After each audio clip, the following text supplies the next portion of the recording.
അപ്പൊ കഴിഞ്ഞ ദിവസം എന്താ നോക്കി, ഇൻഡോ ചൈനയിൽ ആരൊക്കെ ആക്രമിച്ചു എന്നുള്ളത് നോക്കി. ഇൻഡോ ചൈന എന്ന് പറഞ്ഞു കഴിഞ്ഞാൽ വിയറ്റ്നാമിൽ ആരൊക്കെ ആക്രമിച്ചിട്ടുണ്ടായിരുന്നു? ആദ്യം ചൈനക്കാർ വന്നു. ചൈനക്കാർ ഒരു പരിവാക്കി കഴിഞ്ഞപ്പോഴത്തേക്ക് നെക്സ്റ്റ് ആര് വന്നു? ഫ്രാൻസുകാർ വന്നു. ഫ്രഞ്ചുകാർക്കെതിരെ ഫ്രഞ്ചുകാർ ഭയങ്കരമായിട്ട് അവരുടെ കൾച്ചറിനെ ഡിസ്ട്രോയ് ചെയ്യാൻ തുടങ്ങി, അവരുടെ എഡ്യൂക്കേഷൻ ഡിസ്ട്രോയ് ചെയ്യാൻ തുടങ്ങി. അങ്ങനെ പല മേഖലകളിൽ അവരുടെ ട്രഡീഷണൽ ആയിട്ടുള്ള ഫാഷൻ ഡിസ്ട്രോയ് ചെയ്യാൻ തുടങ്ങി, അവരുടെ ലാംഗ്വേജ്, എല്ലാ കാര്യങ്ങളും, അവരുടെ എംപ്ലോയ്മെന്റ് എല്ലാം അവർ മാറ്റാൻ തുടങ്ങി. അപ്പൊ നാച്ചുറലി നാഷണലിസം ഭയങ്കരമായിട്ട് പൊങ്ങി വന്നു. എനിക്ക് എന്റെ കൺട്രീനെ രക്ഷപ്പെടുത്തണം എന്നുള്ള ഫീലിംഗ് പൊങ്ങി വന്നു.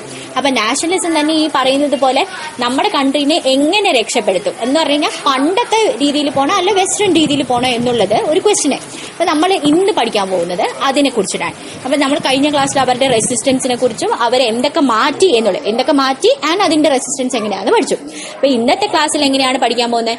ഇന്നെന്ന് പറഞ്ഞു കഴിഞ്ഞാൽ മോഡേണൈസേഷൻ എന്ന് പറയുന്നത് എങ്ങനെ നമുക്ക് ചെയ്യണം, ഫ്രാൻസുകാർ പോയ വിയറ്റ്നാം എങ്ങനെ ഉണ്ടാവണം എന്ന് പലർക്കും പല തോട്ട്സ് ഉണ്ടായിരുന്നു. അതിനെക്കുറിച്ചാണ് നമ്മൾ പഠിക്കാൻ പോകുന്നത്. അപ്പൊ ബേസിക്കലി 4 കാഴ്ചപ്പാടുള്ള ആൾക്കാരുണ്ടായിരുന്നു. ഫസ്റ്റ് കാഴ്ചപ്പാട് എന്താ? ട്രഡീഷണൽ ആയിട്ടുള്ള ആൾക്കാർ. സെക്കൻഡ് എന്താണ്? Influenced by western thoughts.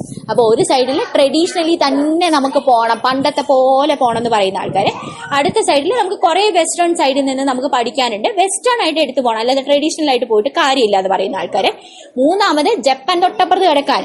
അപ്പൊ ജാപ്പനീസ് ഇൻഫ്ലുവൻസ് കുറെ ഉണ്ട്. അപ്പൊ ജപ്പാനിലേക്ക് ഓടിപ്പോയ കുറെ ആൾക്കാരുണ്ട്, മോഡേണൈസ് ആവാനായിട്ട് ജപ്പാനിലോട്ട് പോയ ആൾക്കാരുണ്ട്.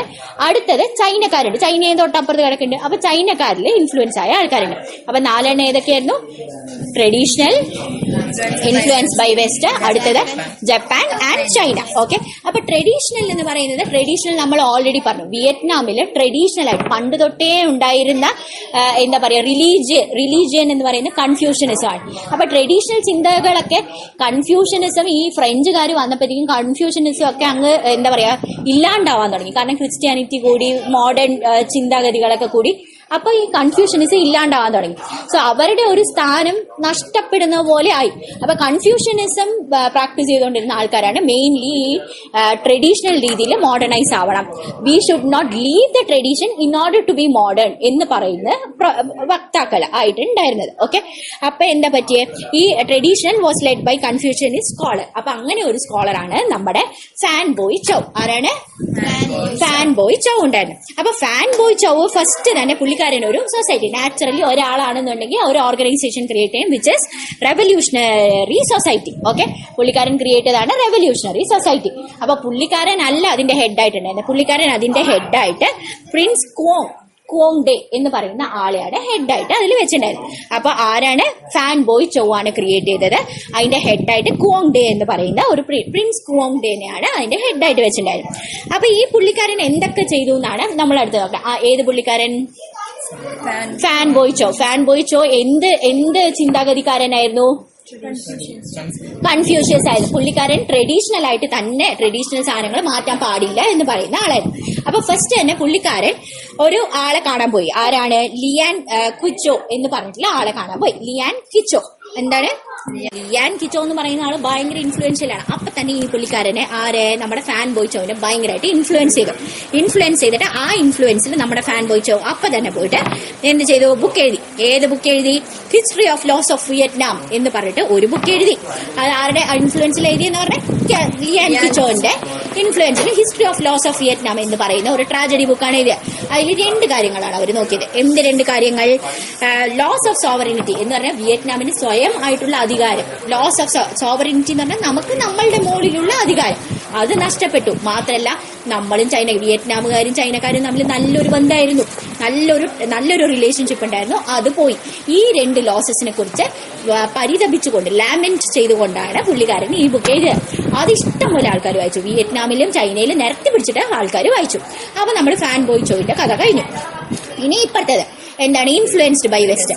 ചില ആൾക്കാർ പറഞ്ഞ് നമ്മൾ ഈ ട്രഡീഷനൊക്കെ പിടിച്ചുകൊണ്ടിരുന്നിട്ട് ഒരു കാര്യമില്ല, വെസ്റ്റേൺ ഐഡിയൽസിലേക്ക് നമ്മൾ നോക്കണം. അങ്ങനെ ഒരാളാണ് ആര്? ഫാൻ ചു. അങ്ങേരും ഫാനാണ്.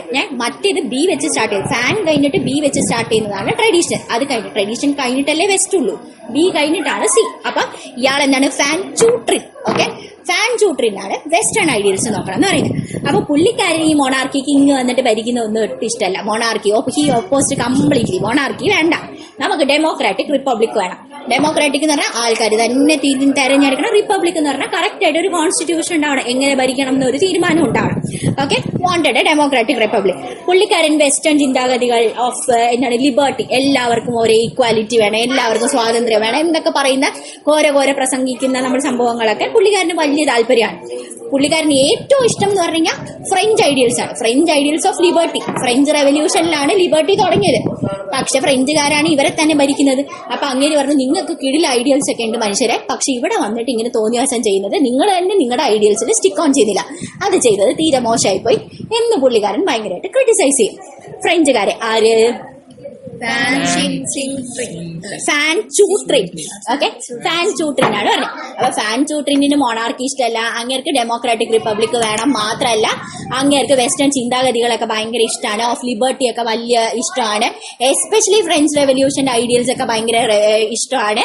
And he told that French people you are not sticking on to your ideals, that is very bad of you എന്നുള്ളത് പുള്ളിക്കാരൻ പറഞ്ഞു. പിന്നെ മാത്രമല്ല പുള്ളിക്കാരൻ അങ്ങനെ വെറുതെ ഇരുന്നൊന്നുമില്ല. പുള്ളിക്കാരൻ ഫ്രാൻസുകാരുടെ അടുത്ത് പറഞ്ഞു, നിങ്ങൾ ഇങ്ങനെ വെറുതെ ഇരുന്നാൽ പോരാ, നിങ്ങൾ കുറെ ലീഗൽ ഇൻസ്റ്റിറ്റ്യൂഷൻസ് ഉണ്ടാക്കണം, നിങ്ങൾ കുറെ എഡ്യൂക്കേഷണൽ ഇൻസ്റ്റിറ്റ്യൂഷൻസ് വിയറ്റ്നാമിൽ വന്നിട്ടുണ്ടാക്കൂ, അതേപോലെ തന്നെ നിങ്ങൾ അഗ്രികൾച്ചർ നന്നാക്കൂ, ഇൻഡസ്ട്രീസ് നന്നാക്കൂ എന്ന് പറഞ്ഞിട്ട് ഇടയ്ക്കിടയ്ക്ക് നന്നാക്കൂ എന്ന് പറഞ്ഞിട്ട് പുള്ളിക്കാരൻ ഇടയ്ക്കിടയ്ക്ക് അവരുടെ അടുത്ത് പോയി പറയുന്നുണ്ടായിരുന്നു. മറ്റേ ആൾ അങ്ങനെയൊന്നുമില്ല, മറ്റേ ആൾ ഒരു ബുക്ക് എഴുതി ഭയങ്കര വിഷമിച്ചിട്ട് എല്ലാവരെയും കൊണ്ട് വായിപ്പിച്ചു, അത്രേ ചെയ്തോളൂ. അപ്പൊ ഇങ്ങനെ ഇടയ്ക്കിടയ്ക്ക് ഇങ്ങനെ ഓരോരോ സംഭവങ്ങൾ പോയിട്ട് പറഞ്ഞു. ഓക്കെ, അപ്പൊ എന്തൊക്കെയാണ് സംഭവിച്ചത്?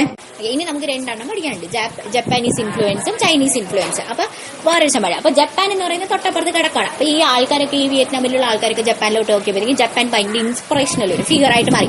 എന്തുകൊണ്ടാണ് ഇൻസ്പിറേഷൻ വന്നേ? അവർ കട്ടയ്ക്ക് മോഡേണൈസ്ഡ് ആയി. മാത്രമല്ല അവർ കോളനൈസേഷൻ ആരും പോയിട്ട് അവിടെ തോണ്ടാനൊന്നും പോയിട്ടില്ല, അവരാരും കോളനൈസ് ചെയ്യാൻ സമ്മതിച്ചിട്ടില്ല. അത് മാത്രമല്ല അവർ റഷ്യയായിട്ട് യുദ്ധം ചെയ്തപ്പോഴത്തേക്കും കട്ടക്കിടലായിട്ട് വിക്ടോറിയസ് ആയി. ഇത് കണ്ടപ്പോഴത്തേക്കും നമുക്ക് ഭയങ്കര സ്പിരിറ്റായി, വിയറ്റ്നാമിലുള്ള ആൾക്കാർക്കൊക്കെ സ്പിരിറ്റായി. അങ്ങനെ എല്ലാവരും കൂടി കച്ച കെട്ടിയിട്ട് ഒരു 100-300 പിള്ളേരെ അങ്ങോട്ടേക്ക് കെട്ടിയെടുത്തു. അങ്ങോട്ടേക്ക് എന്തിനാണ് പോയത്? അവരുടെ ആവശ്യം എന്ന് പറയുന്നത് അവർ പഠിക്കാനാണ് പോയത്, സ്റ്റുഡൻസ് ആണ് പോയത്. അവർക്കെന്ന് പറഞ്ഞു കഴിഞ്ഞാൽ നമ്മുടെ വിയറ്റ്നാമിൽ ഒരു പപ്പറ്റ് എംപറർ ഉണ്ട്, ഫ്രഞ്ചുകാർ പറയുന്നതിനനുസരിച്ച് തുള്ളുന്ന ഒരു എംപറർ ഉണ്ട്, അങ്ങേരെ പിടിച്ച് പുറത്താക്കണം. മാത്രമല്ല അതിനെ തിരിച്ച് പണ്ട് ഫ്രഞ്ചുകാർ വന്ന സമയത്ത് ന്യൂൻ ഡൈനാസ്റ്റിയാണ് ഭരിച്ചുകൊണ്ടിരുന്നത്. ന്യൂൻ ഡൈനാസ്റ്റിനെ നമുക്ക് തിരിച്ചു കൊണ്ടുവരണം. അത് മാത്രമല്ല അപ്പൊ അതിന് വേണ്ടിയിട്ട് നമുക്ക് കുറെ ആംസ്, ഫോറിൻ ആംസ് ഒക്കെ വേണം, അതേപോലെ തന്നെ എന്താ പറയാ ഹെൽപ്പ് ഒക്കെ വേണം. അപ്പൊ ഈ ജപ്പാനിൽ പോയിട്ട് my dear Asian brothers you have to come and help us, we are one എന്നൊക്കെ പറഞ്ഞിട്ട് അവർ കട്ടക്കിടില ഡയലോഗൊക്കെ അടിച്ചു. അങ്ങനെയൊക്കെ ചെയ്തുകൊണ്ട് അങ്ങനെ ഭയങ്കര സന്തോഷമായിട്ട് അവർ പോയിട്ട് അവിടെ ഒരു ബ്രാഞ്ച് ഓഫ് റെസ്റ്റോറേഷൻ സൊസൈറ്റി ഒക്കെ ക്രിയേറ്റ് ചെയ്തു, ടോക്കിയോയിൽ പോയിട്ട് ക്രിയേറ്റ് ചെയ്തു. ജപ്പാൻകാര് വളരെ മനോഹരമായിട്ട് ജപ്പാന്റെ ഒരു ഗവൺമെന്റ് ഉണ്ട്, ഇന്റീരിയർ ഗവൺമെന്റ് എന്ന് പറഞ്ഞിട്ടില്ല, മിനിസ്ട്രി ഓഫ് ഇന്റീരിയർ എന്ന് പറഞ്ഞിട്ട് അവര് പറഞ്ഞു നിങ്ങൾ പോയി പണി നോക്ക്, നിങ്ങൾ ഇവിടെ നിന്ന് ഓടിക്കാൻ പോവാന്ന് പറഞ്ഞിട്ട് അവരെല്ലാത്തിനെയും ചവിട്ടി പുറത്താക്കി. എസ്പെഷ്യലി നമ്മുടെ ഫാൻ ബോയ്ച്ചോ ട്രഡീഷണൽ ആയിട്ടുണ്ടായിരുന്ന മനുഷ്യരുണ്ടായിരുന്നില്ലേ, അങ്ങേരെ ചൈനയിലോട്ട് നാട് കടത്തി വിട്ടു. ഇനി മേലായി ജപ്പാന്റെ കാല് കുത്തരുത് എന്ന് പറഞ്ഞിട്ട് അങ്ങനെ നാട് കടത്തി. അങ്ങനെ ജപ്പാനീസ് ഇൻഫ്ലുവൻസ് ഒരറ്റത്ത് തീർന്നു. ഓക്കെ, അപ്പൊ ജപ്പാൻ എന്താണ് തൊട്ടപ്പുറത്ത് നിന്നപ്പോഴേക്കും ഭയങ്കര ഇൻസ്പിറേഷണൽ ഫിഗർ ആയിരുന്നു. കാരണം ഭയങ്കര മോഡേണൈസ് ആയി, റഷ്യയായിട്ട് യുദ്ധം ചെയ്തപ്പോൾ രക്ഷപ്പെട്ടു. മാത്രമല്ല ഒരാളും കോളനൈസ് ചെയ്യാൻ വന്നിട്ടില്ല. അങ്ങനെ എല്ലാവരും കൂടി 300 പേര് അങ്ങോട്ട് പോയി. അവരുടെ ആവശ്യങ്ങൾ എന്തൊക്കെയായിരുന്നു? ഫസ്റ്റ് ആവശ്യം വാസ് നമ്മുടെ പപ്പറ്റ് എംപററിനെ മാറ്റണം, യുഎൻ ഡൈനാസ്റ്റിനെ തിരിച്ചു കൊണ്ടുവരണം, ഇതിന് വേണ്ടിയിട്ട് ഫോറിൻ ആംസ് ഒക്കെ വേണം എന്ന് പറഞ്ഞു. അത് മാത്രമല്ല ഹെൽപ്പ് വേണം എന്ന് പറഞ്ഞു. അത് കഴിഞ്ഞിട്ട് അവരൊരു branch of restoration society create ചെയ്തു അറ്റ് ടോക്കിയോ. പക്ഷെ ജാപ്പനീസ് മിനിസ്ട്രി ഓഫ് ഇന്റീരിയർ അവരെ എന്ത് ചെയ്തു? ക്ലാംഡ് ദം ഡൗൺ എന്ന് പറഞ്ഞാൽ അവരെ അങ്ങ് തഴഞ്ഞു, അവരടുത്ത് ഇനി ചെയ്യരുത് എന്നുള്ളത് പോലെ പറഞ്ഞു, ക്ലാം ദം ഡൗൺ. ആൻഡ് നമ്മുടെ Phan Boi Chau was exiled to China. Okay, അങ്ങനെ ജാപ്പനീസ് ഇൻഫ്ലുവൻസിന്റെ കാര്യത്തിൽ ഒരു തീരുമാനം. അപ്പൊ അവർ ഇപ്പത്തോട്ട് നോക്കി, ചൈനയിലോട്ട് നോക്കി. ചൈന വളരെ ഇൻസ്പിറേഷനിലാണ്. കാരണം എന്താണ്, അവിടെ മര്യാദയ്ക്ക് ഭരിച്ചുകൊണ്ടിരുന്ന ഒരു കിങ് ഉണ്ടായിരുന്നു, മൊണാർക്കി ഉണ്ടായിരുന്നു. അവരെ പിടിച്ചിട്ട് താഴോട്ട് ഇറക്കി, മൊണാർക്കിനെ ഓവർത്രോ ചെയ്തു. മാത്രമല്ല റിപ്പബ്ലിക്കിനെ സെറ്റപ്പ് ചെയ്തു, റിപ്പബ്ലിക് ഓഫ് കമ്മ്യൂണിസ്റ്റിന്റെ റിപ്പബ്ലിക്കിനെ സെറ്റപ്പ് ചെയ്തു. ആരുടെ കീഴിൽ? സൺയറ്റ്സണിന്റെ കീഴിലാണ് അത് സെറ്റപ്പ് ചെയ്തത്. അത് കണ്ടപ്പോഴത്തേക്ക് എല്ലാവർക്കും കോരിത്തിരിച്ചു, റിപ്പബ്ലിക്കാണ്, കിങ് ഇല്ല, ആരുമില്ല, നമ്മൾ തന്നെയാണ് നമ്മൾ ഭരിക്കുന്നത്. അപ്പൊ ഭയങ്കര ഇൻസ്പിറേഷനായി. അങ്ങനെ സൺയറ്റ്സണിന്റെ കീഴിൽ എല്ലാം കണ്ട് ഇൻസ്പയർ ആയിട്ട് വന്നപ്പോഴത്തേക്ക് ഇവിടെ പെട്ടെന്ന് ഒരു അസോസിയേഷൻ ക്രിയേറ്റ് ചെയ്തു. ആര്? വിയറ്റ്നാംകാര് തന്നെ. Association for restoration of Vietnam create ചെയ്തു. അല്ല, വിയറ്റ്നാമിൽ തന്നെ ക്രിയേറ്റ് ചെയ്തു. നമ്മൾ കോരി തരിച്ചിട്ട് ഇവിടെ ക്രിയേറ്റ് ചെയ്തു എന്ന് മാത്രമല്ല, അവർ അങ്ങോട്ട് പോകാനൊന്നും പോയില്ല, ഇവിടെ തന്നെ ക്രിയേറ്റ് ചെയ്തു association for restoration of Vietnam. അപ്പൊ വിയറ്റ്നാമിന് ഇനി അപ്പൊ ഇത്രയും കാലം തീരുമാനിച്ചോണ്ടിരുന്ന ഓക്കെ നമുക്ക് കിങ്ങിനെയൊക്കെ തിരിച്ചുകൊണ്ടുവരാം, അതൊന്നും പറ്റില്ല, നമുക്ക് സൺ യറ്റ്സെന്നിനെ പോലെ നമുക്ക് തന്നെ ഒരു ഡെമോക്രാറ്റിക് റിപ്പബ്ലിക് വേണം എന്ന ആൾക്കാരൊക്കെ പറഞ്ഞു തുടങ്ങി. അപ്പൊ അങ്ങനെ ചൈന ഇൻഫ്ലുവൻസിന്റെ കാര്യത്തിൽ ഒരു തീരുമാനമായിട്ട് അവിടെ ഇരിക്കുവാണ്. ഇനിയുള്ള സംഭവ വികാസങ്ങൾ നമുക്ക് പിന്നീട് നോക്കാം. അപ്പൊ ഈ രണ്ട് ഇൻഫ്ലുവൻസിന്റെ കാര്യം ഡിസ്കസ് ചെയ്തേ. അങ്ങനെ കമ്മ്യൂണിസ്റ്റ് മൂവ്മെന്റ് തുടങ്ങി. ഓക്കെ, അപ്പൊ ചൈനക്കാരെയൊക്കെ ആയിട്ട് നമുക്ക് ഡെമോക്രാറ്റിക് റിപ്പബ്ലിക് ഒക്കെ തന്നെ വേണം എന്ന് പറഞ്ഞിട്ട് അങ്ങനെ അവർ കമ്മ്യൂണിസ്റ്റ് മൂവ്മെന്റ് തുടങ്ങി. കമ്മ്യൂണിസ്റ്റ് മൂവ്മെന്റ് തുടങ്ങാനുള്ള വേറെ കുറെ കാരണങ്ങളുണ്ട്. എന്താ പ്രശ്നം എന്ന് പറഞ്ഞു കഴിഞ്ഞാൽ 1930 ആയപ്പോഴേക്കും ഭയങ്കര ത്രൂ ഔട്ട് ഗ്രേറ്റ് ഡിപ്രഷൻ വന്നു. ഗ്രേറ്റ് ഡിപ്രഷൻ എന്ന് പറഞ്ഞു കഴിഞ്ഞാൽ ഭയങ്കര മോശം അവസ്ഥയാണ് ത്രൂ ഔട്ട് ദ വേൾഡ്. എന്നുവെച്ചാൽ റൈസിന്റെ ആകെപ്പാടെ റൈസും റബ്ബറുമാണ് വിയറ്റ്നാമുകാരെ കൊണ്ട് കൃഷി ചെയ്യിപ്പിച്ചിരുന്നത്. റൈസിന്റെ കാശ് കുറഞ്ഞു, റബ്ബറിന്റെ കാശ് കുറഞ്ഞു. സോ നാച്ചുറലി ആൾക്കാർക്ക് ജീവിക്കാൻ പറ്റാത്ത അവസ്ഥയായി, അൺഎംപ്ലോയ്മെന്റ് ആയി. അതേപോലെ തന്നെ എന്താ പറയാ ഭയങ്കരമായിട്ട് എല്ലാ സ്ഥലത്തും ആൾക്കാർ പട്ടിണി കിടക്കുമ്പോഴത്തേക്ക് ഓട്ടോമാറ്റിക്കലി അപ്രൈസിങ്സ് ഉണ്ടാവും അല്ലെ. കുഞ്ഞു കുഞ്ഞു കുഞ്ഞു റിവോൾട്ട് അത് ഇതെന്ന് പറഞ്ഞിട്ട് വരാൻ തുടങ്ങി. അപ്പൊ ഈ ഫസ്റ്റ് 2 സ്ഥലങ്ങളുണ്ട്, ആൻഡ് ഹാൻടിങ് എന്ന് പറഞ്ഞിട്ടുള്ള 2 സ്ഥലങ്ങളുണ്ട്. ഇതിനെയാണ് ഇലക്ട്രിക്കൽ ഫ്യൂസസ് ഓഫ് വിയറ്റ്നാം എന്ന് പറയാം. എന്ത് പ്രശ്നം ഉണ്ടെങ്കിലും ഫസ്റ്റ് അവിടെയാണ് പൊട്ടുന്നത്, അവിടെയാണ് ഏറ്റവും വേഴ്സ്റ്റ് എഫക്റ്റഡ് ആവുന്നത്, അവിടുത്തെ ആൾക്കാരാണ് ഭയങ്കര സ്ട്രോങ്ലി റിവോൾട്ട് ചെയ്യുന്നത്. അപ്പൊ അത് അങ്ങനെ ഇലക്ട്രിക്കൽ ഫ്യൂസസ് 2 പൊട്ടി, കാരണം അത്രയും മോശം അവസ്ഥയാവാൻ തുടങ്ങി. അങ്ങനെ വന്നപ്പോൾ ഭയങ്കര അപ്രൈസിങ്സ് ത്രൂ ഔട്ട് വിയറ്റ്നാമും ഭയങ്കര അപ്രൈസിങ്സ് വരാൻ തുടങ്ങി. എല്ലാവരും റിവോൾട്ട് ഒക്കെ ചെയ്യാൻ തുടങ്ങി. അപ്പൊ ഈ ഫ്രഞ്ചുകാർ വെറുതെ ഇരിക്കുമോ? ഫ്രഞ്ചുകാർ എന്ത് ചെയ്തു? ഭയങ്കര ബ്രൂട്ടലി അതിനെ സപ്രസ് ചെയ്തു. മറ്റേ പ്ലെയിനിൽ നിന്നൊക്കെ ബോംബ് ഇട്ടിട്ടാണ് ഈ ആൾക്കാരെയൊക്കെ കൊന്നിട്ടാണ് അവര് സപ്രസ് ചെയ്തത് ഇതിനെ. അപ്പൊ ആൾക്കാർ വീണ്ടും അവർക്ക് നിവർത്തിയില്ല, അവർക്ക് ആകെപ്പാടെ ഫൈറ്റ് ചെയ്യാനേ പറ്റുള്ളൂ. അപ്പോഴാണ് ഒരു ലീഡർ വന്നത്. ആരാണ്? നമ്മുടെ ഹോച്ചിമിൻ. അപ്പൊ Ho Chi Minh very very important character of റെവല്യൂഷനാണ്. ഹോച്ചിമിൻ എന്ത് ചെയ്തു? ഈ നാഷണലിസ്റ്റ് തന്നെ നമ്മൾ പറഞ്ഞു കുറെ ടൈപ്പ് നാഷണലിസ്റ്റ് ഉണ്ടായിരുന്നു അല്ലെ. ഫ്രഞ്ചിനെതിരെ ഫൈറ്റ് ചെയ്യുന്ന പല ടൈപ്പ് ട്രഡീഷണൽ ആൾക്കാരുണ്ട്, മറിച്ചവരുണ്ട്, കുറെ ടൈപ്പ് ആൾക്കാരുണ്ട്. ഇവരുടെ അടുത്ത് എല്ലാവരുടെ നിങ്ങളെല്ലാം ഒറ്റക്കെട്ടായിട്ട് നിൽക്കുക, നമുക്ക് ഈ പ്രശ്നം പരിഹരിക്കാം. സോ എല്ലാവരുടെ യൂണിഫൈ ചെയ്യാനായിട്ട് നമ്മുടെ ഹോച്ചിമിൻ പറഞ്ഞു. അങ്ങനെ എല്ലാവരെയും കൂടി യൂണിഫൈ ചെയ്തിട്ട് പുള്ളിക്കാരൻ വിയറ്റ്നാമീസ് കമ്മ്യൂണിസ്റ്റ് പാർട്ടി എന്ന് പറഞ്ഞിട്ട് ഒരു പാർട്ടി ഉണ്ട്. കുറച്ച് കഴിഞ്ഞപ്പോൾ അതിന്റെ പേര് മാറ്റി ഇൻഡോ ചൈന കമ്മ്യൂണിസ്റ്റ് പാർട്ടി എന്ന് പറഞ്ഞിട്ട് അങ്ങനെ പേരിട്ടു. ഓക്കെ, അങ്ങനെ ഹോച്ചിമിന്റെ ഒരു പാർട്ടി തുടങ്ങി, Vietnamese communist party, later became Indo China communist party. അങ്ങനെ സന്തോഷമായിട്ട് ഇങ്ങനത്തെ പ്രശ്നങ്ങളുടെ ഇടയിൽ അവർ സന്തോഷമായിട്ട് ജീവിക്കുന്നതിന്റെ ഇടയിലാണ് ഇടുത്തി. അപ്പൊ ഇടിവെട്ടിയവന്റെ തലയിൽ പാമ്പ് കടിച്ചു എന്ന് പറയുന്ന പോലെ ഫ്രഞ്ചുകാർ ഓൾറെഡി കോളനൈസ് ചെയ്ത് വെച്ചു. അപ്പോഴാണ് അപ്പുറത്തിരിക്കുന്ന ജാപ്പനീസിന് മോഹം ഞമ്മക്കും കോളനി എവിടെയെങ്കിലും ഒക്കെ പോയി തുടങ്ങണം. അപ്പൊ ജപ്പാൻ ആരെ തോണ്ടാൻ വന്നു? വിയറ്റ്നാമിനെ തോണ്ടാൻ വന്നു. ജപ്പാൻകാർ വിയറ്റ്നാമിനെ പിടിച്ച് കോളനിയാക്കി. അപ്പൊ എന്താണ്? ഫ്രഞ്ചിന്റെ കോളനിയും ആണ്, ഫ്രഞ്ചിനെയും ഓപ്പോസ് ചെയ്യണം, ഇപ്പുറത്തുനിന്ന് ജപ്പാനും ഉണ്ട്. അപ്പൊ ജപ്പാനെയും ഓപ്പോസ് ചെയ്യണം എന്നുള്ള അവസ്ഥയായി. അപ്പൊ വിയറ്റ്നാംകാർ എന്ത് ചെയ്തു? തൽക്കാലം ഒരാളെ അറ്റാക്ക് ചെയ്യാൻ പറഞ്ഞിട്ട് ആദ്യം പോയി ജപ്പാനെ അറ്റാക്ക് ചെയ്തു. ഓക്കെ, അതിന് വേണ്ടിയിട്ട് അവരൊരു പുതിയ ലീഗ് ക്രിയേറ്റ് ചെയ്തു. എന്താണ്? League of independence of Vietnam, which is Viet Minh എന്നൊരു പേര്. അത് കുറച്ച് ഇമ്പോർട്ടന്റ് ആയിട്ടുള്ള സാധനമാണ്. League of independence of Vietnam എന്ന് പറയുന്നത് വിയറ്റ്നാമിൻ എന്ന് പറയുന്ന പേര്. അങ്ങനെ വിയറ്റ്നാമിൻ ഫോം ചെയ്തിട്ട് അവര് ജപ്പാനെതിരെ കട്ടായിട്ട് ഫൈറ്റ് ചെയ്തു, വണ്ണായിട്ട് ഫൈറ്റ് ചെയ്തു.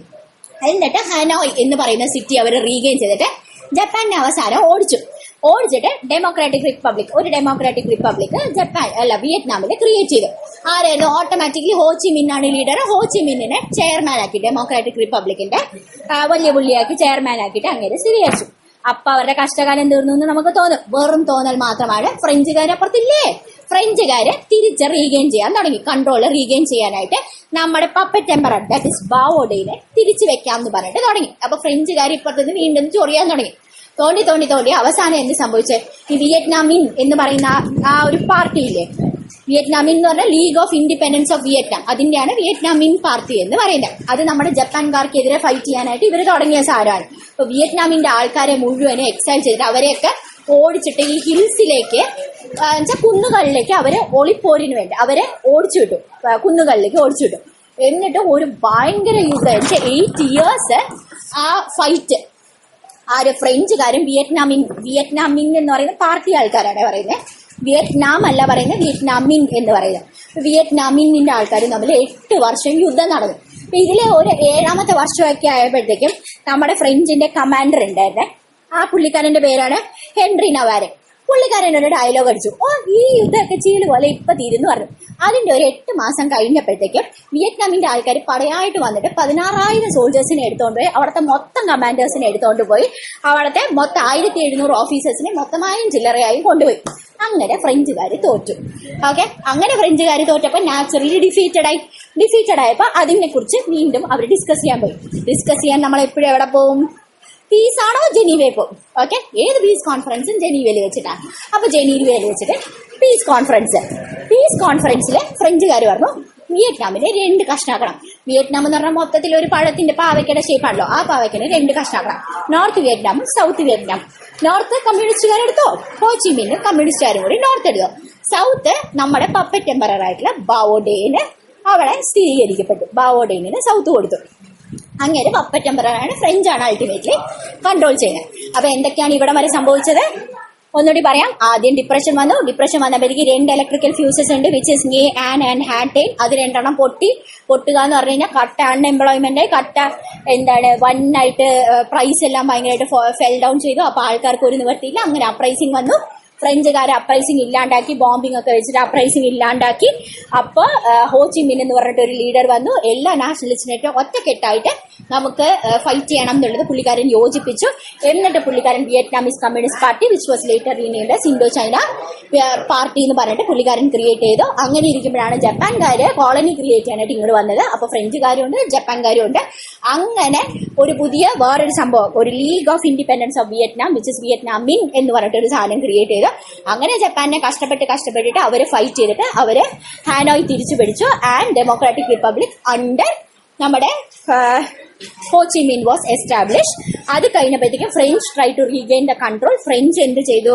ബാവോഡേനെ തിരിച്ചു വെക്കാനായിട്ട് നോക്കി. അങ്ങനെ ഈ ഫ്രഞ്ചുകാർ ചോർന്നിട്ട് നമ്മുടെ വിയറ്റ്നാമിൻ പാർട്ടിയിലുള്ള ആൾക്കാരൊക്കെ ഹിൽസിലേക്ക് റിട്ടോർട്ട് ചെയ്തു. അത് കഴിഞ്ഞിട്ട് 8 ഇയേഴ്സിന്റെ ഫൈറ്റ് നടന്നു. ഭയങ്കര ഒരു ഫൈറ്റ് നടന്നു. ഇതിന്റെ ഇടയിൽ മറ്റേ പുള്ളിക്കാരൻ ഡയലോഗ് അടിച്ചു. ആരാണ്? ഹെൻറി നവാരെ. അത് കഴിഞ്ഞ ഉടനെ അങ്ങേർക്ക് പണി കിട്ടി, എല്ലാത്തിനും തൂത്തുവാരി കൊണ്ടുപോയി. അവസാനം അവര് ഫ്രഞ്ചുകാർ തോറ്റു എന്നുള്ള അവസ്ഥയെ ജനീവയിൽ വെച്ച് പീസ് കോൺഫറൻസ് വിയറ്റ്നാമിനെ 2 കഷ്ണാക്കി, നോർത്തും സൗത്തും ആക്കി. നോർത്ത് ആർക്ക് കൊടുത്തു? കമ്മ്യൂണിസ്റ്റ് ആൻഡ് അവരുടെ പേരെന്താണ്? ഹോച്ചിമിന്നിന് കൊടുത്ത്. താഴത്തത് ബാവോഡേ എന്ന് പറയുന്ന പപ്പറ്റ് എംപററിനെ റിസ്റ്റോർ ചെയ്തു. ഓക്കെ, പിന്നെ എന്ത് സംഭവിച്ചത്? അപ്പൊ സൗത്ത് ആർക്ക് കൊടുത്തു? നമ്മള് ബാവോഡേ എന്ന് പറയുന്ന പപ്പറ്റ് എംപററിന് കൊടുത്തു. ആണ്ട് നോർത്ത് എന്ന് പറയുന്ന കമ്മ്യൂണിസ്റ്റും മറ്റേ ഹോച്ചിനും കൂടി സമാധാനമായിട്ട് ഭരിച്ചുകൊണ്ടിരിക്കുകയായിരുന്നു. അപ്പൊ അവർക്ക് സമാധാനം ഉണ്ടാവോ? ഇല്ല. അപ്പോഴാണ് ഇടുത്തി വെട്ടിയതുപോലെ സൗത്തില് എന്താ സംഭവിച്ചത്? ബാവോഡേനെ ഓവർത്രോ ചെയ്തോണ്ട് ngോ ഡിൻ ഡയം എന്ന് പറയുന്ന ആള്, ആരാണ്? ngോ ഡിൻ ഡയം എന്ന് പറയുന്ന ആള് അങ്ങേരുടെ ഭരണം പിടിച്ചടക്കി. ആരുടെ? സൗത്തിലുള്ള പപ്പറ്റ് എംപററിന്റെ ഭരണം പിടിച്ചടക്കി. അങ്ങേര് നല്ല മനുഷ്യനായിരുന്നോ? അങ്ങേര് കാട്ടച്ചൊറിയായിരുന്നു. അങ്ങേർക്ക് എന്താണ്? അങ്ങേര് ഒട്ടുക്കത്തെ അതോറിറ്റേറിയൻ ആയിരുന്നു. അങ്ങേരെ എതിർക്കുന്നവരെ അപ്പൊ പിടിച്ച് പ്രിസണിലിടും. അങ്ങേരെ എതിർത്ത് കഴിഞ്ഞാൽ നിങ്ങൾ കമ്മ്യൂണിസ്റ്റ് ആണ്, അതുകൊണ്ട് നിങ്ങൾ പ്രിസണിൽ പോകണമെന്ന് പറഞ്ഞിട്ട് അപ്പൊ പിടിച്ചിട്ട് പ്രിസണിലിടും. അത് മാത്രല്ല, അതിനേക്കാള് ഓർഡിനൻസ് 10 എന്ന് പറഞ്ഞിട്ട് ഒരു സാധനം അങ്ങനെ പാസ്സാക്കി. അത് ഫ്രഞ്ചുകാർ കൊണ്ടുവന്നപ്പോ ഉണ്ടായിരുന്ന എന്ന് പറഞ്ഞാൽ നിങ്ങൾ Buddhism it is outlaw. Buddhism എന്ന് പറയുന്നത് നിങ്ങൾ പ്രാക്ടീസ് ചെയ്യാൻ പാടില്ല, ക്രിസ്ത്യാനിറ്റി ഓക്കെയാണ് എന്ന് പറഞ്ഞിട്ട് അങ്ങനെ ഒരു സംഭവം കൂടി കൊണ്ടുവന്നു. അപ്പൊ ആൾക്കാർക്ക് ദേഷ്യം വരുമല്ലോ. അപ്പൊ ഉടനെ തന്നെ എന്ത് സംഭവിച്ചു? ഒരു പാർട്ടി ഫോം ചെയ്തു. എന്താണ്? നാഷണൽ ലിബറേഷൻ ഫ്രണ്ട് എന്ന് പറയുന്ന പാർട്ടി. അപ്പൊ നാഷണൽ ലിബറേഷൻ ഫ്രണ്ട് എന്ന് പറയുന്ന സൗത്തില് ഫോം ചെയ്ത സാധനമാണ്. അപ്പൊ ആരാണ്? സൗത്തില് നാഷണൽ ലിബറേഷൻ ഫ്രണ്ട് ഉണ്ട്. പക്ഷെ നമ്മുടെ അങ്ങയുടെ പേരെന്തേലും ഹോച്ചിമിന്നിന് സമാധാനമായിട്ട് ഇരിക്കാൻ പറ്റുമോ? പുള്ളിക്കാരൻ വിയറ്റ്നാമിന് വേണ്ടി വർക്ക് ചെയ്ത, അല്ലാതെ നോർത്തിന് മാത്രമല്ലല്ലോ. അപ്പൊ പുള്ളിക്കാരന്റെ കട്ട സപ്പോർട്ട് ഇങ്ങേർക്ക് ഉണ്ടായിരുന്നു. ആർക്ക്? NLFന് ഉണ്ടായിരുന്നു, നാഷണൽ ലിബറേഷൻ ഫ്രണ്ടിന് ഉണ്ടായിരുന്നു. അങ്ങനെ നാഷണൽ ലിബറേഷൻ ഫ്രണ്ടും ഹോച്ചിമിന്നും കൂടിയിട്ട് ഇയാളെ എതിർക്കാൻ തുടങ്ങി. ngോ ഡിൻ ഡയം എന്ന് പറയുന്ന ആള് എതിർക്കാൻ തുടങ്ങി. അങ്ങനെ എതിർത്തോണ്ടിരുന്നപ്പോഴത്തേക്കും അപ്പുറത്തെ അമേരിക്കക്കാർ സമാധാനമായിട്ട് ഇരിക്കാൻ പറ്റുമോ? പറ്റില്ല. എവിടെയെങ്കിലും എന്തെങ്കിലും സംഭവിച്ചാൽ അവർക്ക് ഇടപെടണം ആണല്ലോ. അവർ എന്തുകൊണ്ടാണ് ഇടപെട്ടത്? ഈ കമ്മ്യൂണിസ്റ്റുകാരെല്ലാവരും കൂടി ഇനി മൊത്തം വേൾഡ് ഭരിച്ചു കഴിഞ്ഞാൽ നമ്മുടെ വല്ല സ്ഥാനം പോവോ? കാരണം അവര് ക്യാപിറ്റലിസ്റ്റ് കൺട്രിയാണേ. കമ്മ്യൂണിസം എങ്ങാനും ഈ വേൾഡിൽ വന്നു കഴിഞ്ഞാൽ അവരുടെ കൺട്രി തകർന്നു. അത് അവർക്ക് സഹിക്കാനേ പറ്റില്ല, അല്ലെ? അപ്പൊ ഈ പറയുന്ന പോലെ ഈ ഒരു അലയൻസ് ഉണ്ടല്ലോ, ഹോച്ചിമിന്നും NLFും തമ്മിലുള്ള ഈ അവിഹിത ബന്ധം ഈ അമേരിക്കക്കാർക്ക് ഒട്ടും ഇഷ്ടപ്പെട്ടില്ല. അതെങ്ങനെയെങ്കിലും തകർക്കണം എന്ന് അവർ തീരുമാനിച്ചു. മാത്രല്ല, എങ്ങാനും ഈ കമ്മ്യൂണിസം ജയിച്ചു, റഷ്യയിൽ കമ്മ്യൂണിസം ജയിച്ചു, അതേപോലെ ഈ വിയറ്റ്നാമിലും ഇങ്ങനെ കമ്മ്യൂണിസം ജയിച്ചു കഴിഞ്ഞാൽ മൊത്തം വേൾഡ് ഇങ്ങനെ ചിന്തിക്കാൻ തുടങ്ങില്ല. അമേരിക്കക്കാരെ തന്നെ ചിന്തിക്കാൻ തുടങ്ങും, കമ്മ്യൂണിസം ഭയങ്കര നല്ലതാണ്, നമുക്ക് അതിലേക്ക് പോകണം എന്ന് പറഞ്ഞിട്ട് ചിന്തിക്കാൻ തുടങ്ങും. അപ്പൊ അത് സമ്മതിക്കാൻ പാടില്ല. അപ്പൊ ഇതിനെ തകർക്കണം എന്നുള്ള ഉദ്ദേശത്തോടു കൂടി അതൊരു ഉദ്ദേശം ഉണ്ടായിരുന്നു. അപ്പൊ അങ്ങനെ അവർ അറ്റാക്ക് ചെയ്യാൻ പ്ലാൻ ചെയ്തോണ്ടിരിക്കാം. മാത്രല്ല അവര് വിചാരിച്ച് ഈ പാവയ്ക്ക പോലത്തെ ഒരു സ്ഥലമാണ് അമേരിക്ക എന്ന് പറയുന്ന ഈ മൊത്തം ക്ലാസ് റൂം ആണെന്നുണ്ടെങ്കിൽ വിയറ്റ്നാം എന്ന് പറയുന്ന ആകെ പടി ബുക്കിന്റെ അത്രയേ ഉള്ളൂ. അത്രയും ചെറിയ സ്ഥലമാണ്. ഇത്രയും ചെറിയ സ്ഥലത്തിലുള്ള ആൾക്കാർ എങ്ങനെ പോയാലും കൂടിപ്പോയ ഒരു മാസം അതിൻ്റെ ഉള്ളിൽ അവരെ കച്ച കേട്ടിട്ട് അവർ കീഴടങ്ങുമെന്ന് പറഞ്ഞിട്ട് അവർ ടോട്ടലി അണ്ടർ എസ്റ്റിമേറ്റ് ചെയ്തു വിയറ്റ്നാമിനെ. അങ്ങനെ അവർ തീരുമാനിച്ചു എന്ത് കുറെ അങ്ങടെ വാർഷിപ്സും എല്ലാം കൂടി ഇറങ്ങിയിട്ട് അവർ യുദ്ധത്തിന് ഇറങ്ങി.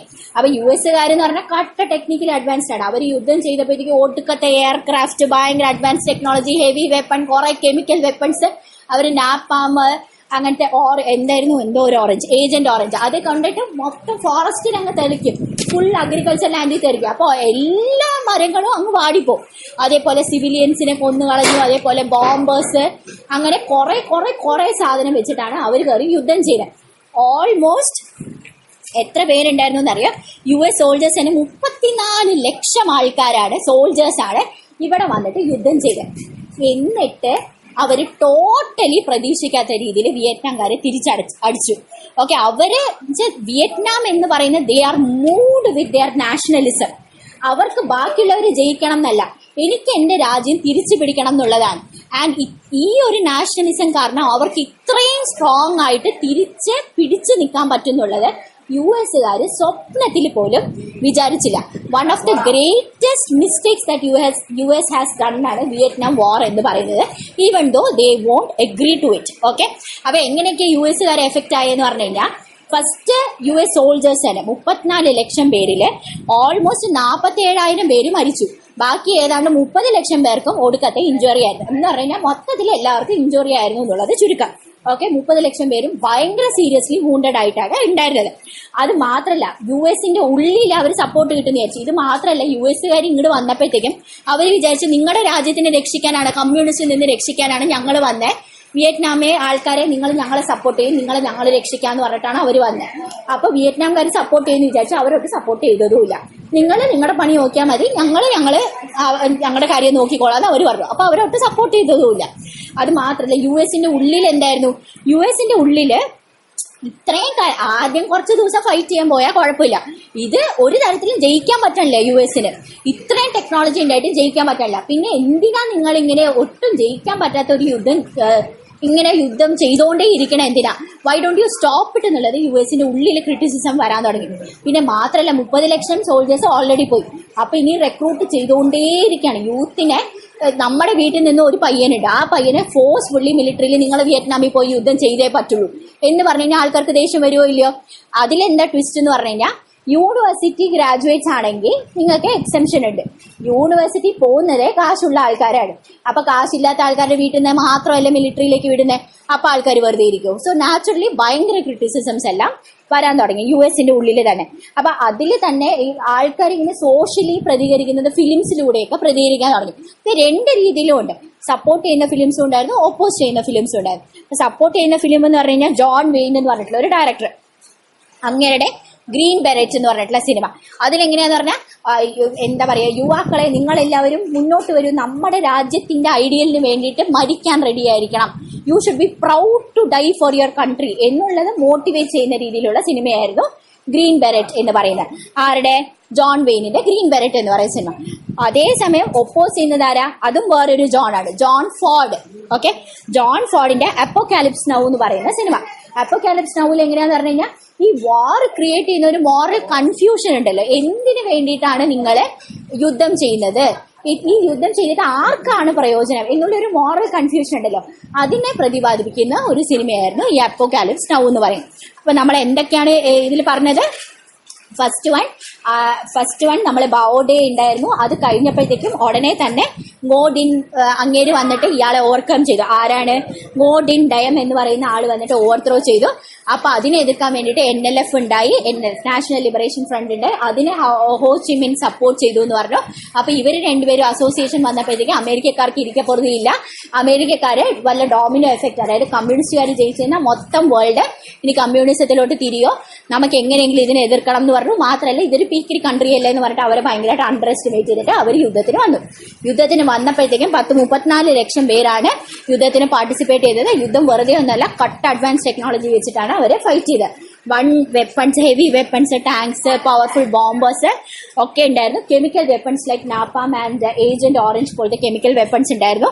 ആൻഡ് വില്ലേജസ്, ജംഗിൾസ്, സിവിലിയൻസിനെ എല്ലാവരെയും ഭയങ്കരമായിട്ട് ഡിസ്ട്രോയ് ചെയ്തു. ഇനി ഇതിന്റെ എഫക്ട് എവിടെയൊക്കെ ഉണ്ടായിരുന്നു?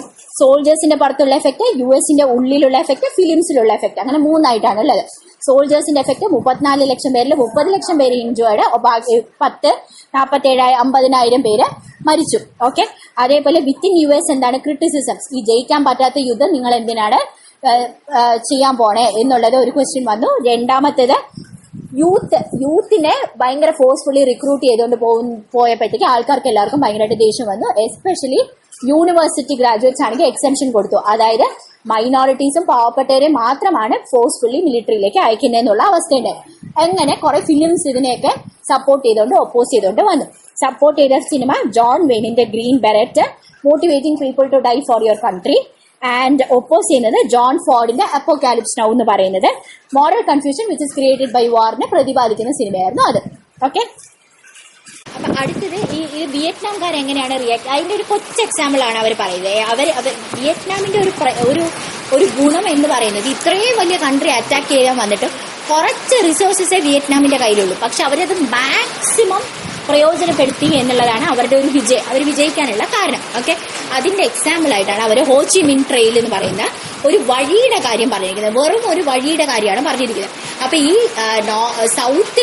സൗത്തിലോട്ട് ആൾക്കാർ വരണം, അല്ലെ ഫൈറ്റ് ചെയ്യാനായിട്ട് ആൾക്കാർ വരണം, നോർത്തിൽ നിന്ന് ആൾക്കാർ വരണം, നോർത്തിൽ നിന്ന് മെറ്റീരിയൽസ്, കാരണം നമ്മുടെ ഹോച്ചിമിൻ മോളിൽ നിന്നിട്ട് സപ്പോർട്ട് ചെയ്യുന്നുണ്ട്, നോർത്തിൽ നിന്നിട്ട് സൗത്തിന് സപ്പോർട്ട് ചെയ്യുന്നുണ്ട്. അപ്പൊ ആൾക്കാർ വരണം, അതേപോലെ തന്നെ മെറ്റീരിയൽസ് കൊണ്ടുവരണം, അതേപോലെ വെപ്പൺസ് കൊണ്ടുവരണം, അതേപോലെ വൂണ്ടഡ് ആയിട്ടുണ്ടെന്നുണ്ടെങ്കിൽ ആൾക്കാരെ പരിചരിക്കണം, ഒക്കെ ചെയ്യണം, അല്ലെ? അപ്പൊ ശരിക്കും പറഞ്ഞു കഴിഞ്ഞാൽ ഈ ഒരു ഫ്ലോ നിർത്തിയിട്ടുണ്ടായിരുന്നുണ്ടെങ്കിൽ അമേരിക്കക്കാർ സുഖമായിട്ട് ജയിച്ചേനെ. പക്ഷെ ഹോച്ചിമിൻ ട്രെയിൽ എന്ന് പറഞ്ഞിട്ട് ഇവരൊരു റോഡ്, ഒരു ചെറിയ ഒരു എന്താ പറയാ, ഒരു പാത്ത് വേ ക്രിയേറ്റ് ചെയ്തു. ആ പാത്ത് എന്ന് പറയുന്നത് ഒരു ഫുട്പാത്ത് ആണ്, ശരിക്കും പറഞ്ഞത് നടവഴിയാണ്. ചില സ്ഥലത്ത് റോഡുകളും ഉണ്ട്. അങ്ങനത്തെ ഒരു ഓൾമോസ്റ്റ് 2195 കിലോമീറ്റർ ഉള്ള ഒരു ട്രയൽ പാത്താണ് അവർ ക്രിയേറ്റ് ചെയ്തത്. ആ 2195 2500 സ്ട്രാറ്റജിക് പോയിന്റ്സ് ഉണ്ട്, ഇമ്പോർട്ടന്റ് പോയിന്റ്സ് ഉണ്ട്. ഇതിന്റെ ഇടയിൽ മുഴുവൻ അവിടെ സപ്പോർട്ട് ബേസസ് ഉണ്ട്, അതേപോലെ ഹോസ്പിറ്റൽസ് ഉണ്ട്. അങ്ങനെ ത്രൂ ഔട്ട് ഇങ്ങനത്തെ സാധനങ്ങൾ 2500 കീ പോയിന്റ്സ് ഉണ്ട്, കുറെ ഹോസ്പിറ്റൽസ് ഉണ്ട്, കുറെ സപ്പോർട്ട് ബേസസ്, അങ്ങനത്തെ സാധനങ്ങൾ ഒക്കെ ഉണ്ട്. ഇതില് വോളണ്ടിയേഴ്സ് ആയിട്ട് നിൽക്കുന്നത്, ഈ ഒരു പാത്തിൽ തന്നെ വോളണ്ടിയേഴ്സ് ആയിട്ട് നിൽക്കുന്നത് 17,000 ആൾക്കാരുണ്ട്. അതിലും 80 to 90% പെണ്ണുങ്ങളാണ്. 80 to 90% പെണ്ണുങ്ങളാണ് ഇതിൽ ഇറങ്ങി. അപ്പൊ ഈ അമേരിക്കക്കാർ ഒട്ടും പ്രതീക്ഷിക്കാത്തതാണ് ഇവർ ഈ ഫാമിലിയും അവരുടെ കഷ്ടപ്പാടുകളും അവരുടെ എല്ലാം അവരുടെ ഒരു വീട് വിട്ടിട്ട് ഇത്രയും മോശം സാഹചര്യത്തിൽ പോയി താമസിച്ച് പട്ടിണി കിടന്നിട്ട് തിരിച്ചടിക്കും എന്നുള്ളത് അവർ ഒട്ടും പ്രതീക്ഷയില്ല, അമേരിക്കക്കാർ പ്രതീക്ഷയില്ല. കാരണം അത്രയും ദുരിതമാണ് ആ ഹോച്ചിമിൻ ട്രെയിലിൽ താമസിക്കാതെ ഇറങ്ങി. പക്ഷെ ഇവര് ഫുൾ പെണ്ണുങ്ങൾ ഉൾപ്പെടെ മക്കളെയും വെച്ചുകൊണ്ട് ഇവര് ഫൈറ്റ് ചെയ്യാനായിട്ട് നിന്നു. അപ്പൊ 2100 കിലോമീറ്റേഴ്സിന്റെ ഇടയിൽ 2500 സ്ട്രാറ്റജിക് പോയിന്റ്സും കുറെ ഹോസ്പിറ്റൽസ്, അതേപോലെ തന്നെ കുറെ സപ്പോർട്ട് ബേസസ് എല്ലാം ഇതിന്റെ ഇടയിൽ ഉണ്ടായിരുന്നു. ഓക്കെ. അപ്പൊ എന്താ ഈ ഇതിൽ കൂടി വന്നുകൊണ്ടിരുന്ന ഓൾമോസ്റ്റ് 20,000 പേര് എല്ലാ മാസവും നോർത്തിൽ നിന്ന് സൗത്തിലോട്ട് വരും. കുറെ മെറ്റീരിയൽസ് താഴോട്ട് സൗത്തിലോട്ട് വരും. അങ്ങനെ കുറെ ഈ മെറ്റീരിയൽ എല്ലാം മിക്കവാറും തൂക്കിക്കൊണ്ടുപോകുന്നത് പെണ്ണുങ്ങൾ തന്നെയാണ് തൂക്കിക്കൊണ്ടുപോകുന്നത്. അത്രയും കിടിലായിട്ടാണ് അവരെ ട്രെയിൽ ചെയ്യുക. അപ്പൊ ഈ ട്രെയിൽ എവിടെയാണ്? വിയറ്റ്നാമിന്റെ ഉള്ളിൽ കൂടിയല്ല, വിയറ്റ്നാമിന്റെ തൊട്ടിപ്പുറത്താണ് ലാവോസും കംബോഡിയയും. ഇപ്പൊ major part of the trail ലാവോസിലും കൂടിയും കംബോഡിയയിലും കൂടിയിട്ടുമാണ് സൗത്തിലോട്ട് വന്നുകൊണ്ടിരുന്നത്.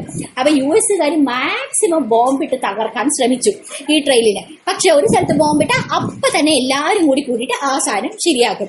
അപ്പൊ ഇവർക്ക് അങ്ങോട്ട് പെർമനന്റ്ലി അതിനെ അങ്ങോട്ട് ഡിസ്ട്രോയ് ചെയ്യാൻ പറ്റില്ല. എവിടെ തകർത്താലും അപ്പൊ തന്നെ ഇവർ വന്നിട്ട് ശരിയാക്കും. ഓക്കെ. അത് കാരണം അവർക്ക് ആ ട്രെയിലിനെ നശിപ്പിക്കാൻ പറ്റില്ല. So one of the major reasons for success തന്നെ ഈ ഒരു ട്രെയിലാന്ന് പറഞ്ഞിട്ട് അവർ പറയാം. ഇനി വിമന്റെ റോൾ എന്താണ്? അപ്പൊ ഈ ഒരു മൊത്തം സംഭവത്തിൽ എസ്പെഷ്യലി നമ്മൾ എല്ലാ സംഭവം എന്ത് നാഷണലിസ്റ്റ് മൂവ്മെന്റ് പഠിച്ചാലും അപ്പൊ തന്നെ പെണ്ണുങ്ങൾ എങ്ങനെയാണ് ഇതിനൊക്കെ റിയാക്ട് ചെയ്തതെന്നുള്ള സാധാരണ പഠിയാണ്. അങ്ങനെ നമ്മൾ പെണ്ണുങ്ങളുടെ കാര്യം പറയണം. ഇപ്പൊ പെണ്ണുങ്ങളുടെ പണ്ടത്തെ അവസ്ഥ എന്താണ്? അതേപോലെ നാഷണലിസ്റ്റ് മൂവ്മെന്റ് നടക്കുമ്പോൾ പെണ്ണുങ്ങളുടെ മേലുള്ള ഒരു കാഴ്ചപ്പാടിന്റെ ഡിഫറൻസ്, പിന്നെ ഇൻസ്പിറേഷണൽ ആയിട്ട് പണ്ട് പണ്ടുള്ള കുറെ ഫിഗേഴ്സിന്റെ കാര്യം പറയാം. അത് കഴിഞ്ഞിട്ട് യുദ്ധം നടന്നപ്പോൾ ഉള്ള പെണ്ണുങ്ങളുടെ അവസ്ഥ, യുദ്ധം കഴിഞ്ഞിട്ടുള്ള പെണ്ണുങ്ങളുടെ അവസ്ഥ. ഇത്രയാണ് നമ്മൾ പറയുന്നത്. ഓക്കെ, അപ്പൊ പണ്ട് വിയറ്റ്നാമിൽ എങ്ങനെയായിരുന്നു എന്ന് പറഞ്ഞാൽ, ചൈനയിൽ ബേസിക്കലി ആണുങ്ങളും പെണ്ണുങ്ങളും നോക്കിക്കഴിഞ്ഞാൽ പെണ്ണുങ്ങൾക്ക് വലിയ സ്ഥാനമൊന്നുമില്ല. There is no equality. വിയറ്റ്നാമിൽ കമ്പാരിറ്റീവ്ലി ബെറ്റർ ദാൻ ചൈനയാണ്, ഓൾമോസ്റ്റ് ഈക്വൽ ആണ്. പക്ഷെ നിങ്ങൾക്ക് നിങ്ങളുടെ ഫ്യൂച്ചർ ഒന്നും തീരുമാനിക്കാനുള്ള അവകാശമില്ല.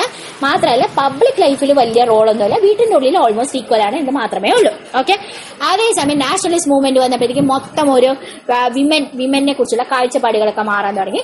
വിമൻ എന്ന് പറയുന്നത് നമ്മുടെ ഇപ്പോഴത്തെ സോഷ്യൽ നോംസിനൊക്കെ എതിരെ റിബൽ ചെയ്യുന്ന ഒരു ഫിഗർ ആയിട്ട് മാറാൻ തുടങ്ങി. ഭയങ്കരമായിട്ട് ഇപ്പോഴത്തെ സോഷ്യൽ നോംസിനെ നമുക്ക് എതിർക്കണം എന്നുള്ള രീതിയിൽ അവരെ പോർട്രേ ചെയ്യാൻ തുടങ്ങി. അങ്ങനെ ഒരു റൈറ്റർ ആരാണ്? നാത്ത് ലി, NHATLINH, നാത്ത് ലിൻ എന്ന് പറയുന്ന റൈറ്റർ. നാത്ത് ലിൻ എന്ന് പറയുന്ന റൈറ്റർ ഒരു നോവൽ എഴുതി, ചെറിയ ഒരു novel. It's A simple love story. Arrange marriage കഴിഞ്ഞിട്ടുള്ള ഒരു പെണ്ണ് ഒരു നാഷണലിസ്റ്റ് മൂവ്മെന്റിൽ വർക്ക് ചെയ്തുകൊണ്ടിരിക്കുന്ന ഒരു പയ്യനുമായിട്ട് ഒളിച്ചോടി പോയ കഥ. പുള്ളിക്കാരിയെ കല്യാണം കഴിച്ചു. അത് പക്ഷെ കൊണ്ടുപിടിച്ച് വൻ പ്രശ്നം ഉണ്ടാക്കി. Created A scandal in Vietnam. അതായത് സോഷ്യൽ നോം പ്രകാരം അറേഞ്ച് മാരേജ് കഴിഞ്ഞ് കഴിഞ്ഞാൽ നിങ്ങൾ വേറെ ആരെയും കല്യാണം കഴിക്കാൻ പാടില്ല. അപ്പൊ ആ സോഷ്യൽ നോമിനെ ഒരു പെണ്ണിനെ എതിർത്തില്ലേ? അപ്പൊ it is a very very big issue. അപ്പൊ അങ്ങനത്തെ ഐഡിയലിസംസ് ഒക്കെ വരാൻ തുടങ്ങി എന്ന് പറഞ്ഞിട്ട് പറയാണ്. അപ്പൊ that was A first novel അങ്ങനെ ക്രിയേറ്റ് ചെയ്തിരിക്കുന്ന, ഭയങ്കര സ്കാൻഡൽ ക്രിയേറ്റ് ചെയ്തിരിക്കുന്ന നോവൽ. അങ്ങനെ നാഷണലിസ്റ്റ് മൂവ്മെന്റിന്റെ കാര്യം പറഞ്ഞു. നാഷണലിസ്റ്റ് മൂവ്മെന്റിൽ നമ്മൾ ഒരു ബുക്കിന്റെ നാറ്റിൽ ചെയ്തിരിക്കുന്ന ഒരു ബുക്കിന്റെ കാര്യം പറഞ്ഞു. അത് ക്രിയേറ്റ് ചെയ്തിരിക്കുന്ന കോലാഹലങ്ങളെ കുറിച്ച് പറഞ്ഞു. ഇനി പാസ്റ്റ് വിമന്റെ കാര്യം പറയാം. അപ്പൊ നോർമലി വിമന്റെ അവസ്ഥ എന്താണ്? ഈക്വൽ സ്റ്റേറ്റസ് ആയിരുന്നു, ചൈനയെക്കാളും ഭേദമായിരുന്നു. പക്ഷെ പബ്ലിക് ലൈഫ് ഒന്നും ഇല്ല, ഫ്യൂച്ചർ ഡിസൈഡ് ചെയ്യാൻ പറ്റില്ല. അത് കഴിഞ്ഞിട്ട് നമ്മൾ എന്താ പറയുക, നാഷണലിസ്റ്റ് മൂവ്മെന്റ് നടന്നപ്പോഴത്തേക്കും സോഷ്യൽ നോംസിനെതിരെ ഫൈറ്റ് ചെയ്യുന്ന പെണ്ണുങ്ങളായിട്ട് ഐഡിയലൈസ് ചെയ്യാൻ തുടങ്ങി. അതിന്റെ എക്സാമ്പിൾ ആയിട്ട് ഒരു നോവലിന്റെ കാര്യം പറഞ്ഞു, നാറ്റിൽ ചെയ്തിരിക്കുന്ന നോവലിന്റെ കാര്യം പറഞ്ഞു. അത് കഴിഞ്ഞിട്ട് പാസ്റ്റ് ഇൻസ്പിറേഷണൽ ഫിഗേഴ്സ് ആണ് നമ്മൾ പറയുന്നത്. അപ്പൊ ട്രങ്ക് സിസ്റ്റേഴ്സ് എന്ന് പറഞ്ഞിട്ടുള്ള രണ്ട് പേര്. ആ ട്രങ്ക് സിസ്റ്റേഴ്സിനെ കുറിച്ച് നമ്മുടെ സ്വന്തം പണ്ടത്തെ ട്രഡീഷണൽ ഫാൻ ബോയ് ചോ ഒരു പ്ലേ എഴുതിയിട്ടുണ്ടായിരുന്നു. അപ്പൊ ട്രങ്ക് സിസ്റ്റേഴ്സ് എന്ന് പറയുന്നത് ചൈനക്കാര് ആക്രമിക്കാൻ വന്നപ്പോഴേക്കും അവർക്കെതിരെ കട്ടയ്ക്ക് നിന്നിരിക്കുന്ന ആൾക്കാരാണ് ഈ ട്രങ്ക് സിസ്റ്റേഴ്സ് എന്ന് പറയുന്നത്.